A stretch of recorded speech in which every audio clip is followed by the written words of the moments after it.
మనకెంతోమంది మహాపురుషుల యొక్క వారి జీవన వృత్తాంతాల్లో మనకి ఈ విషయం చాలా ప్రస్ఫుటితంగా కనపడుతుంది. వారు చాలా చిన్నవారిగా ఉన్నప్పుడు ఒక పాము ఇట్లా పడగ విప్పి నుంచొని ఉన్నదని చెప్పి ఆ పాము పడగ కింద ఈయన ఉన్నారని, కాబట్టి వారు ఈ విధంగా మహాపురుషులయ్యారని, ఇలాగా ఎంతోమంది మహానుభావుల యొక్క జీవిత చరిత్రల్లో మనం చదివి ఉన్నాం. మరి ఒక్క పాము పడగ నీడ పడితేనే ఇంత గొప్పవాళ్ళైతే 1000 పడగలు కలిగినటువంటి ఆ ఆదిశేషుని యొక్క పడగ నీడలో ఎవరైతే ఉన్నారో వాళ్ళు ఇంకెంత మహానుభావులు ఉండాలి. సర్వ ప్రపంచానికి కూడా ఆయన మూలాధారం అయి ఉండాలా లేదా? జగదీశ్వరుడు ఈయనేనా కాదా? ఈ విధంగా సమస్తమైనటువంటి సృష్టికి కూడాను ఇక్కడ ఆధారభూతులు ఎవరవుతున్నారు అంటే ఈ లక్ష్మీనారాయణులు ఇద్దరే ఆ విధమైన ఆధారభూతులవుతూ ఉన్నారు మనకి. అనంత భోగం విస్తీర్య తదుపరి విశ్వమేకాతపత్రం నయతో.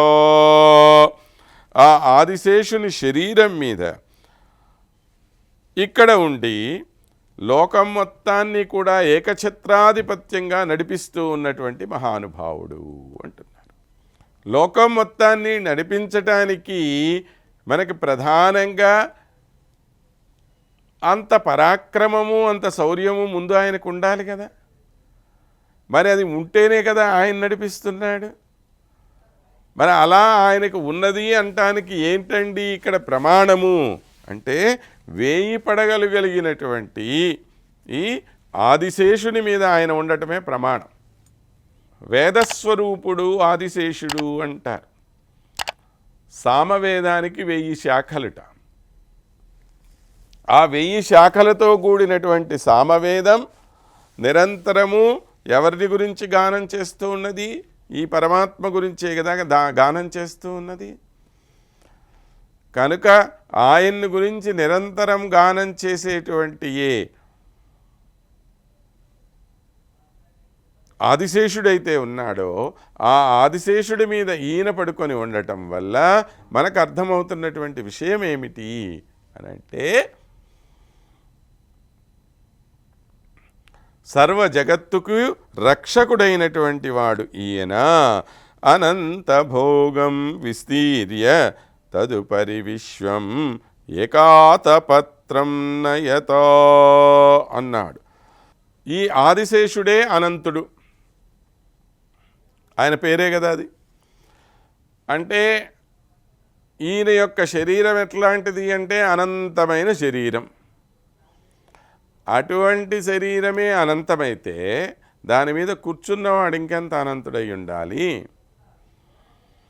నాంతం గుణానాం గచ్చంతి తేన అనంతోయం ఉచ్యతే అని అంటారు. ఎవరి యొక్క అత్యద్భుతమైన గుణాలకు అంతము లేదో అటువంటి అత్యద్భుతమైన గుణాలు అనంతముగా కలిగినటువంటి వాడు కనుక ఈయన పేరు అనంతుడు అయ్యింది కదా. మరి అలాంటి అనంతుడే ఈయనకి సేవ చేస్తున్నాడంటే ఈయన గుణాలు ఇంకెంత గొప్పగా ఉండాలి. అదే ఒక ఇన్ఫినిట్ అంటే ఆ ఇన్ఫినిట్ని మించిన ఇన్ఫినిట్ ఇది. అంటే మనకు తెలిసిన పరిభాషలో ఇన్ఫినిట్కి మించి ఇంకేమీ లేదు. ఒకవేళ ఏదన్నా ఉంటే అది పరమాత్మ అయి ఉంటాడనమాట.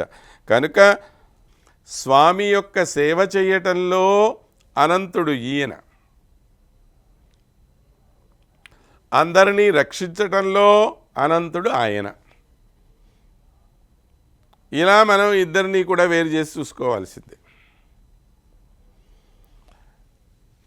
తన రక్షా దీక్ష ఏదైతే ఉన్నదో దానిలో నిరంతరము కూడా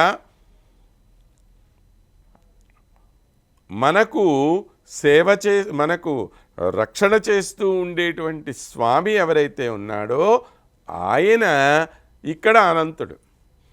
ఆ స్వామికి నిరంతరము సేవ చేసేటువంటి అనంతుడు ఈ ఆదిశేషుడు.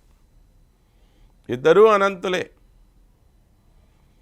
ఇద్దరికీ కూడా అంతమనేటువంటిది ఎక్కడా లేదు.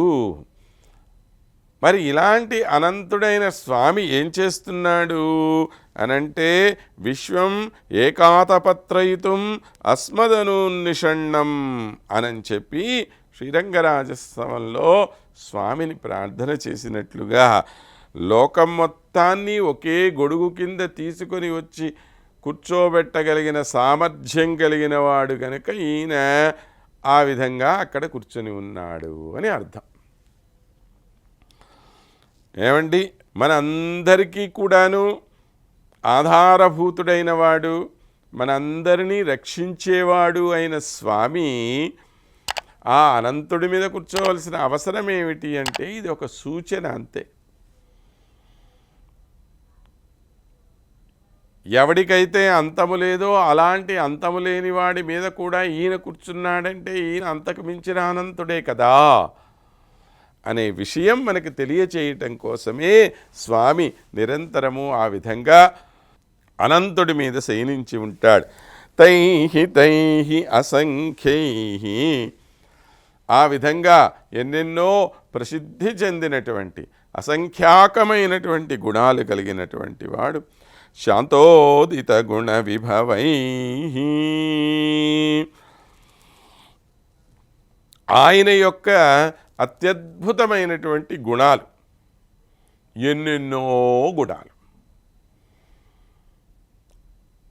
మరి ఇన్ని గుణాలు కలిగిన ఆయన ఉంటే ఆయన పక్కన ఉండేటువంటి ఈ అమ్మవారి గుణాలు ఏమన్నా తక్కువ?